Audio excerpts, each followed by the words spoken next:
Paul Scholes accuses Man United star of sulking just hours after praising him. Manchester United legend Paul Scholes made it clear that he was disappointed with how Alejandro Garnacho performed against Real Sociedad in their Europa League Round of 16 tie. Paul Scholes expressed frustration with Alejandro Garnacho for sulking against Real Sociedad, just hours after saying the Manchester United winger had to play more. Garnacho, 20, has impressed in patches during what has been a difficult few months for United and their new head coach, Ruben Amorim. They are currently languishing in 14th place in the Premier League after a string of disappointing results. The winger grabbed an assist in United's 1-1 draw with Real Sociedad in the first leg of their Europa League Round of 16 tie before being subbed off near the end of the game.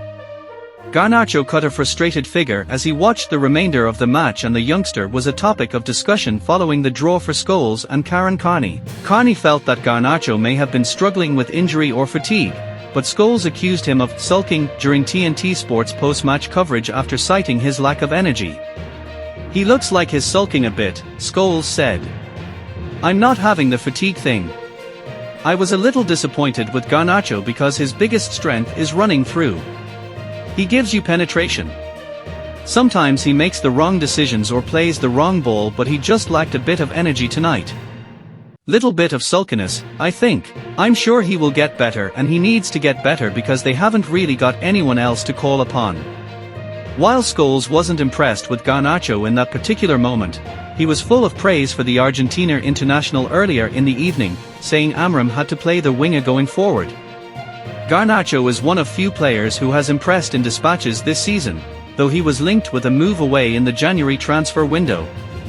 "I think Garnacho has to play," Scholes said before the Real Sociedad game. "I think there has been a little bit of criticism lately, but he's the one player who can give penetration that he will run through. He doesn't always make the best decisions, he doesn't always take the right finishes. He's a player that is so quick, and players that separate themselves from the better players. When you're so quick, you get into certain positions, you slow yourself down almost, and you see things come to you quite easily. He hasn't quite got that in his game yet. He's still a young player, but he has to play simply because of the penetration. He's the one player that can run through and score you a goal." Thanks for watching this video. If you like this, don't forget like and subscribe this channel. Goodbye.